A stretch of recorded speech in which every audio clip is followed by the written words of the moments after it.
سلام تماشاگران عزیز شبکه بهارستان. چون هر وقت در وقت ساعت معین منظور شماست برنامه نوبتی دونویک با اشتراک دانشگاه تربیتگرندگان کودکستانی رقمی 41 ناحیه اسماعیلی سامانی و بینندگان عزیز باید گفت که اشتراکچیان برنامه امروز ما با تیاری جدی به برنامه آمدند و هر یک آنها میخواهند هنر مهارتی خود را به شما نشان دهند.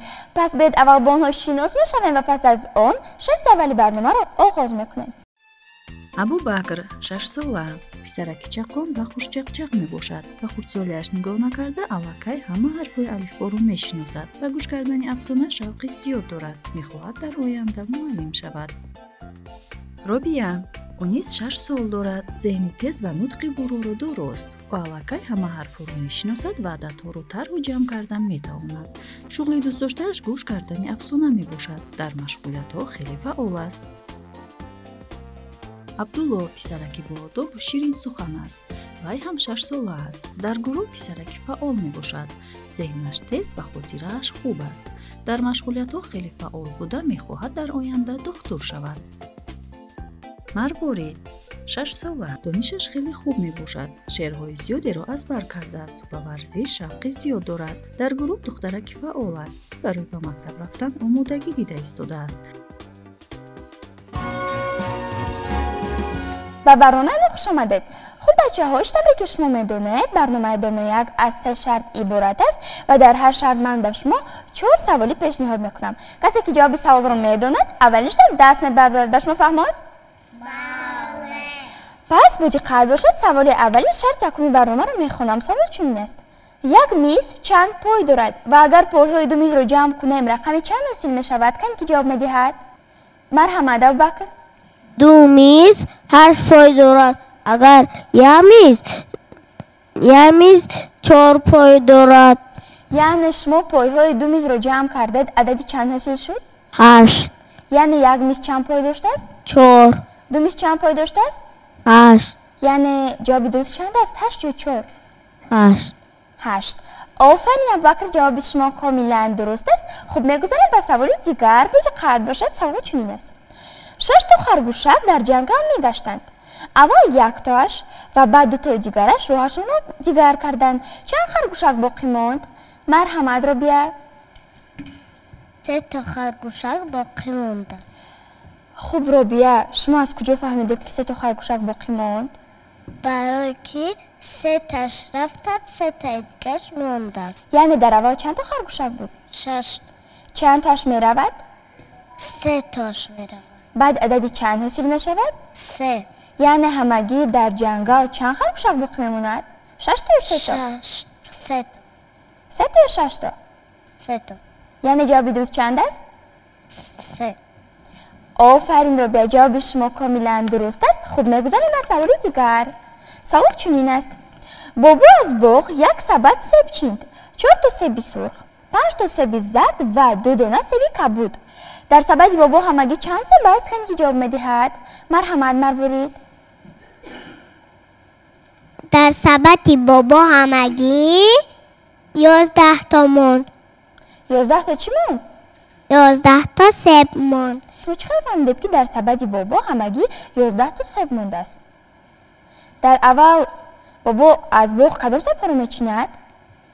اول 4 تا سیب سرخ، 5 تا سیب زرد، 2 تا سیب کبود. بعد همه آنها رو جمع کردید عددی چند حاصل شد؟ 4 رو باز 5 جمع کردید، باز با 2 جمع کردید، کدام عدد حاصل می شود؟ 11. یعنی همگی در سبد بابا چند تا سیب بوده است؟ 11 تا.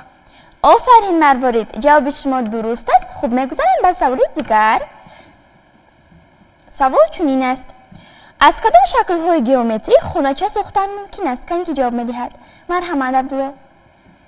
از شکل‌های گئومتری سه‌کنجه و چهارکنجه ما میتوانیم خانه‌چه سازیم. چهارکنجه دیوار خانه‌چه میشود. سه‌کنجه باشد بام خانه‌چه. آفرین عبدالله، جواب شما کاملا درست است. بینندگان عزیز، در همینجا سوال‌های شرط اولی برنامه نیز به اینجا میرسند.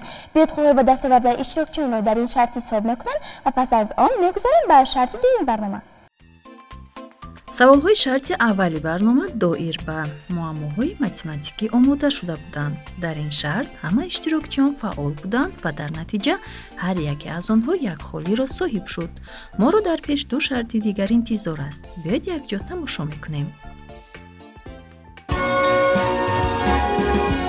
бачаҳо ёдовар мешавам ки саволҳои шарти дуюми барнома доир ба афсонаҳо ва филмҳои тасвирӣ омода карда шуданд. пас боди қабл бошад саволи аввалро мехонам. дар афсонаи донак писарак донаки кадом меваро меёбад ва бо он чӣ кор мекунад? кан ки ҷавоб медиҳад. марҳамат абдулло. писарак бозӣ кардан истода буд ки якто донаки зардолуро онро гирифта ба хона буд. ба модараш гуфта ки модарҷон ин донакро шикаста хӯрам ё ки кишт кунам. баъд модараш гуфт ки онро бурда кишт кун, дарахти калон мешавад, меваҳои онро мазза карда мехӯрӣ. баъд писарак гапи модарашро гӯш мекунад ё донакро мехӯрад? гӯш мекунаду бурда кишт мекунад. баъд аз донак кадом дарахт мерӯяд? баъд ниҳол мебурояд. баъд ниҳолро гуфта ой ниҳолча, агар то омадани ман дарахт нашавӣ, аз решаат канда мепартоям. ниҳолча дарахт сабзидааст. баъд дарахтро об рехта гуфт агар то омадани ман ғарқи мева нашавӣ, канда мегираму да хона мебарам. очаҷонам нигар мепазаду бурда ҳалобат мебарам. آفرین عبدالله، جواب شما کاملا درست است.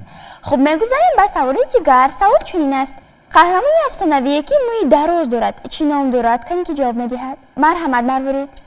نام این قهرمان افسانه راپونزل می باشد. خوب مروارید، شما گفتید که همین راپونزل در کجا زندگی میکرد؟ راپونزل در منوره زندگانی میکرد. و موی سرش دراز بود یا کوتاه؟ موی سرش دراز. آفرین مروارید، جواب شما کاملا درست است. خب سوال دیگر را میخونم، با دقت باشید. سوال چنین است: در افسانه نخوتک را کدام حیوان خوردن میخواست و آیا خورده توانست یا نه؟ کسی که جواب میدهد؟ مرحمت ابوبکر. نخوتک را گرگ میخواست که بخورد، نه که وی را نتونست خورده. ابوبکر، شما گفتید که همین نخوتک در کدام نوع بدن گرگ در میماند؟ در دندان گرگ پنهان میشود. باید چیکار میکند که از دهان گرگ میغلطد؟ گرگ آب خوردن میشود و نخوتک میغلطد. آفرین ابوبکر، معلومش است که شما این افسانه رو به خوبی میدونید. خب میگذاریم به سوال دیگر. سوال چنین است که برای ما و بینندگان تلویزیونی بهارستان چه قرائت کردن میخواهد؟ همه شعر میدونید؟ بله. بیاید از مروارید آغاز میکنیم. مرحمت مروارید. کو کمر زرنیسار، ده پاوجر زرنیسار، ده های خوشبختی ما سر تا به سر زرنیسار، تیرما شد تیرما، تیرما شد تیرما. آفرین مروارید. مرحمت عبدالله. امام علی رحمان سرور تاجیکستان 100 سال زنده باشه و بخت ما کودکان.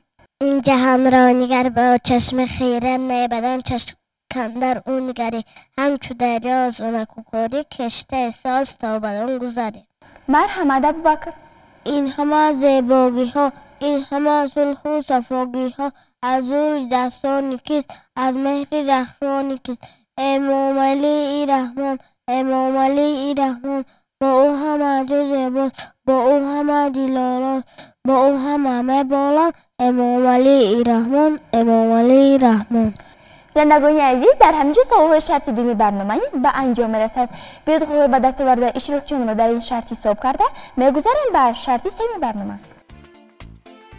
саволҳои шарти дуюми барнома доир ба афсона ва филмҳои тасвирӣ тартиб дода шуда буданд. дар ин шарт робия як хол, дигар иштирокчиён бошанд ду холиро соҳиб шуданд.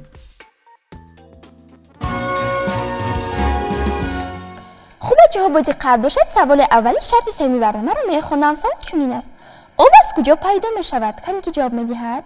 مرحمت ابوبکر. برفها آب شده به دره ها میروند، باران میبارد. یعنی برف ها آب می شوند، باران می بارد و چیکار می شود؟ در آب آب شده آب پیدا می شود. آفرین ابوبکر، جواب شما کاملا درست است. خوب میگذاریم به سوال دیگر. کدام حیوان را پاسبانی خانه می نامند؟ کدام که جواب می دهد؟ مرحمت ربیه. سگ را پاسبانی خانه می نامند. ربیه شما گفتید که شما در خانه تان سگ دارید؟ بله.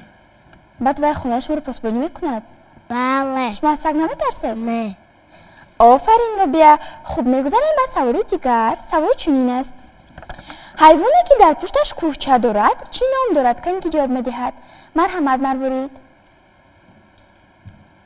شتر.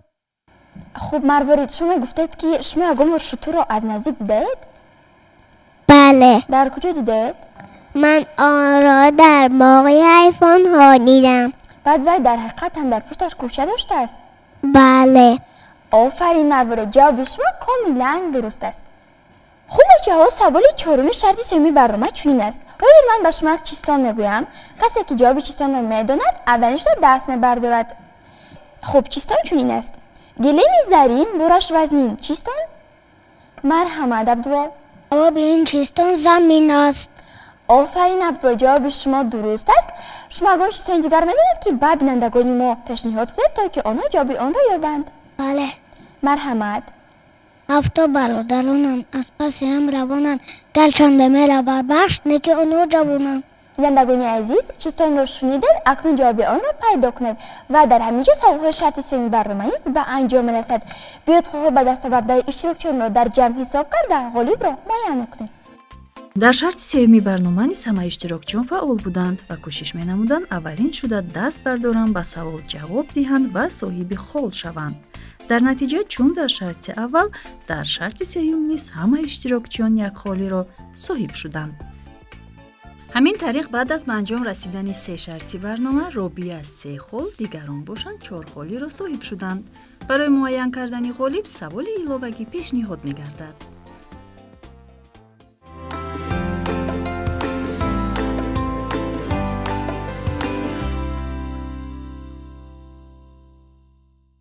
بله بینندگان عزیز، طوری که شما پی برده در اینجا ابوبکر، عبدالله و مروارید خواه یک خیله دارند. پس برای معین کردن غالب من به آنها سوال علاوگی میدهم. خوب ابوبکر، مروارید و عبدالله با دقت باشد. کسی که به سوال من جواب درست میگرداند و اولین شده دست میبردارد غالب برنامه امروز ما میشود. به شما فهم است؟ بله. خوب با دقت باشد. سوال چنین است: پایتخت جمهوری تاجیکستان کدام شهر است؟ مرحمت مروارید. پایتخت جمهوری تاجیکستان شهر دوشنبه می باشد. بله بینندگان عزیز، طوری که شما پی برده در اینجا مروارید کاملا به سوال من جواب درست کردند. پس غالب برنامه امروز ما مروارید می شود. بیاید به خاطر مروارید یک قرصک میزنیم.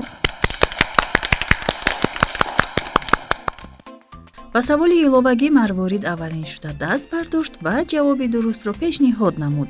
یعنی غالب برنامه امروزه ما مروارید می باشد.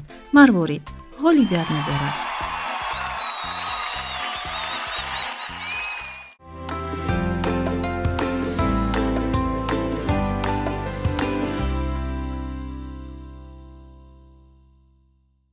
آفرین مروارید، غالبیت مبارک باشد. رحمت. شما به همسالانتان و بینندگان تلویزیون بهارستان چه گفتنی دارد؟ من به همسالانم میگویم که هر روز به باغچه روند، درس‌های معلمه را گوش کنند و سوال‌های معلمه جواب دهند. در خانه همراه پدر مادر کتابچه ها خوانند. آن بعد دانو یک میشوند.